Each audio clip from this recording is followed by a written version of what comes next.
You know, if there is one thing I'll give Xbox, they make sure I never run out of things to talk about. Which is great for you guys, it's great for the gaming industry at large. Absolutely terrible for me and my backlog considering I gotta edit stuff. But alas, ladies and gentlemen, we love talking about gaming around these parts, and that is what we're gonna do today because we have got another Xbox news roundup thingamabobber sort of thing.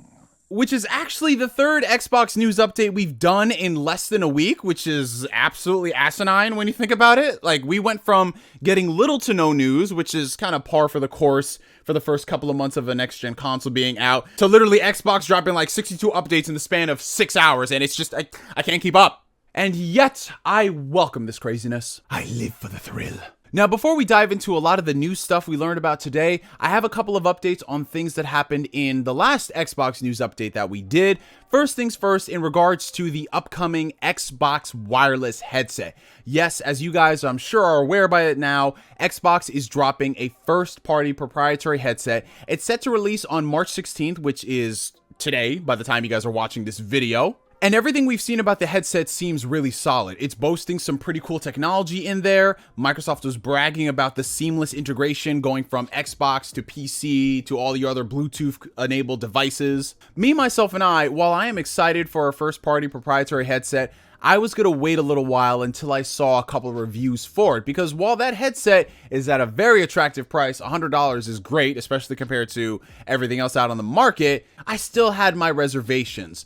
Thankfully, a lot of those reservations have been put to rest because the embargo on the Xbox headset has been released and we now have reviews for the headset. And basically, if you read any of the headset, everybody is talking about how great of a bang for your buck the headset is. It seems to be punching above its weight, boasting a lot of cool stuff that, you know, you would pay a premium top dollar for. And a lot of people comment about how seamless the integration is going from your Xbox console to your PC and other Bluetooth related devices. Now, me, myself, and I, even though I do care about reviews to an extent, I do need to get the product in my hand to actually see if I will enjoy it. So I'll probably scoop the headset maybe one day when I'm walking around Best Buy, if they even have it in stock at this point, because you know the situation going on in the world. But it is definitely something I do want to pick up, considering, you know, I have the PlayStation headset for my PlayStation 5, or I should have said PS5 at this point because it's kind of sounding redundant. And I've always wanted a first-party premium feeling headset for Xbox that was at a somewhat reasonable price, and it seems like this headset is the way to go. In addition to that, in last week's episode, we talked about a couple of Bethesda games that were coming to Game Pass that were going to be sporting the FPS boost update. Aaron Greenberg talked briefly about how a couple of games out there would be boosted from 30 frames per second to 60 frames. Now, we didn't really know which games in particular would be boosted, and we didn't know exactly when those games would be boosted until the weekend, where we learned that 5 games from the Bethesda catalog would be receiving FPS boost, and those 5 games have received the boost today, ladies and gentlemen. Now, the 5 games that have received the FPS boost update are Fallout 4, Fallout 76, Prey, Dishonored Definitive Edition, and of course, finally, for the first time on consoles, The Elder Scrolls V Skyrim at 60 frames per second. It took us 10 years, ladies and gentlemen, but here we are. Skyrim is at 60 frames per second, which is very awesome considering as we are in a dry spell right now, a lot of people out there are going through games in their backlog. And for some people out there who maybe missed out on a lot of Bethesda games, or they're just getting back into gaming for the first time in a long time, they can now play all of these games at the best possible performance they can on a console. And if you are a purist and you don't really care for the boost mode update, or maybe if it introduces a problem and you're not really fucking with it, you can turn that update off, no questions asked. And I gotta say, ladies and gentlemen, out of all the things that Xbox has been promoting for the past couple of months, the things that they're really dedicated towards, I really do love their approach to backwards compatibility. While it is not 100% perfect and there's always room for improvement, Xbox has made it one of their pillars of things that they want to achieve. They want to make sure that if you are going to be playing these games, you're going to be playing them at the best possible settings you can on a console, which for some people out there, admittedly, they might not care about that. They buy new consoles to play new games. Me, myself, and I am one of them. But hey, I'm also human, and I do get nostalgic for some old games. While I've played Skyrim to death multiple times, the fact that it's now 60 frames on a console is fantastic. Not only is it 60 frames on the Series X, but it's also 60 frames on the Series S. So for a lot of people out there, while this FPS boost update is kind of whatever, they don't care. Where's the new experiences? Where are the exclusives? Me, myself, and I am enjoying it. I am enjoying the fact that we have FPS boost in addition to what we have lined up in the future for Xbox exclusives. You can actually enjoy aspects about a console more than just having the games. It's kind of a foreign concept, I know. While this FPS boost update is awesome, we still don't have a good idea of how widespread FPS boost is going to be.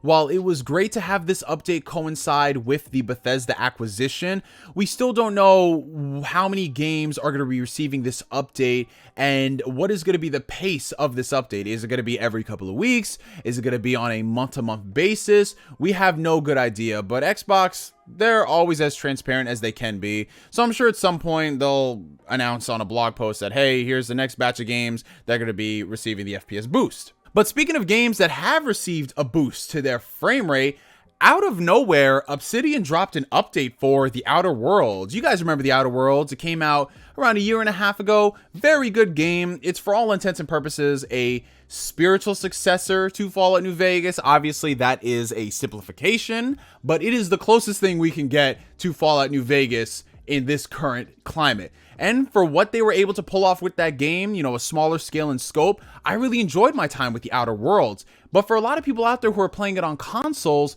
one of the biggest detractions was the fact that it was only at 30 frames per second. And with the new systems, we were thinking, okay, it can probably boost it to 60 frames. We didn't get that until today when Obsidian dropped a pretty massive update. I think it weighed in around 26 gigabytes.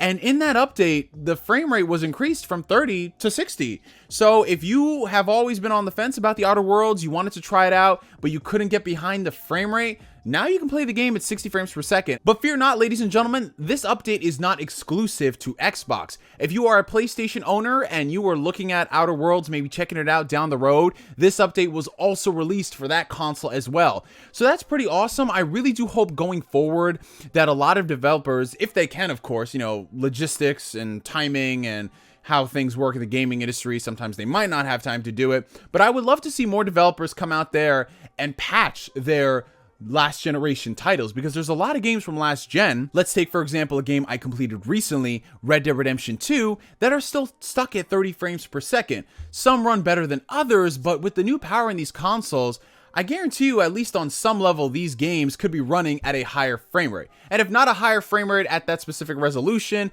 maybe incorporating some type of a dynamic resolution. Of course, all that stuff is work, and it's going to be on a case-by-case basis, but man, it'd be awesome to replay Red Dead at 60 frames. Like, seriously, like what Rockstar was able to get out of Red Dead on the Xbox One X is just phenomenal. So if they could give us that experience at 60 frames per second, I just... wow.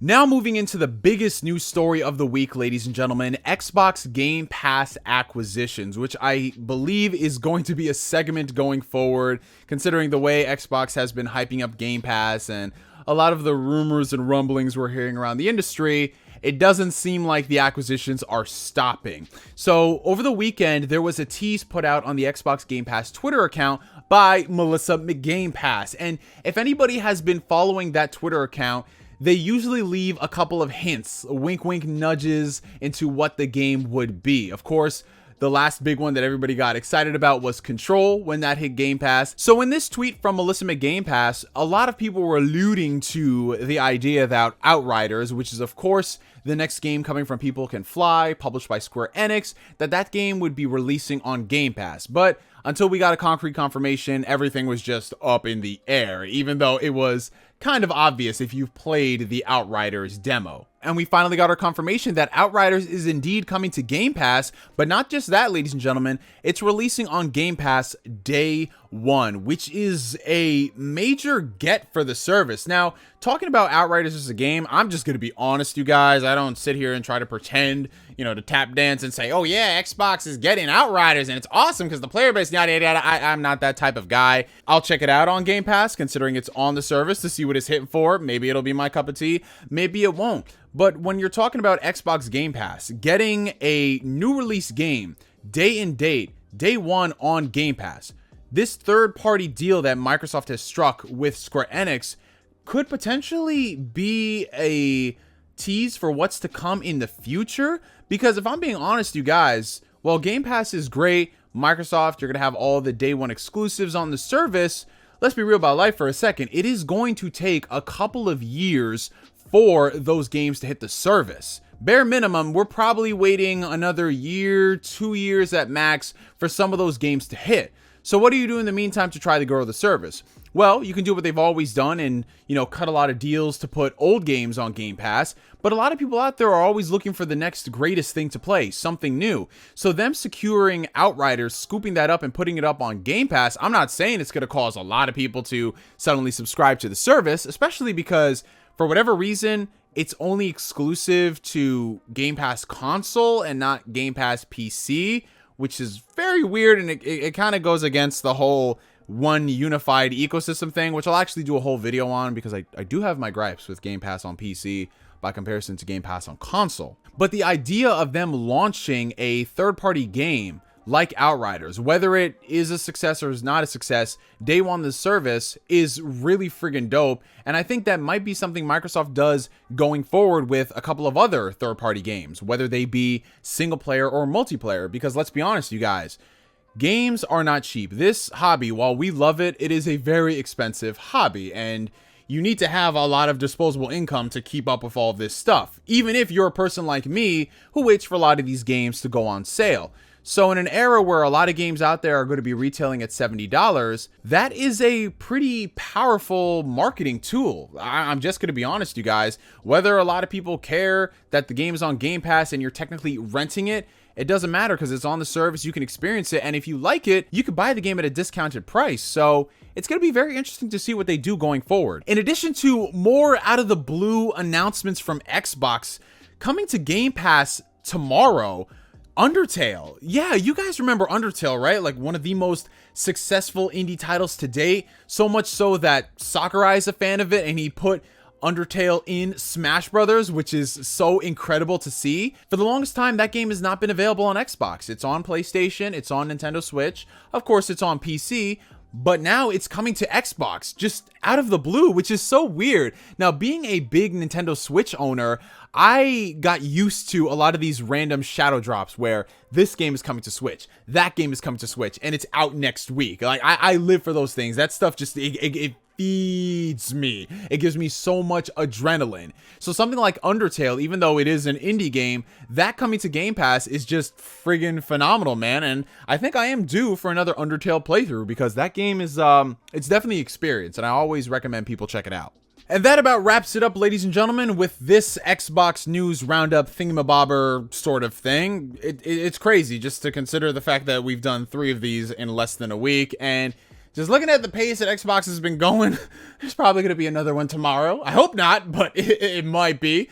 We'll see. Let me know down below in the comment section what you guys thought about any of the things we discussed today. So the Xbox wireless headset, it's releasing tomorrow, March 16th. Are you guys going to be checking it out? Let me know down below. In addition to that, the Bethesda games receiving the FPS Boost update.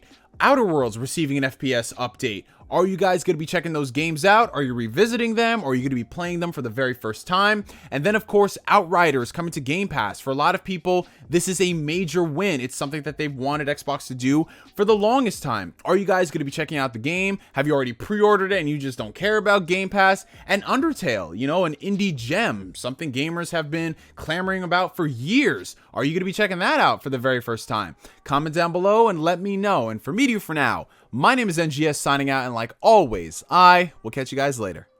Peace.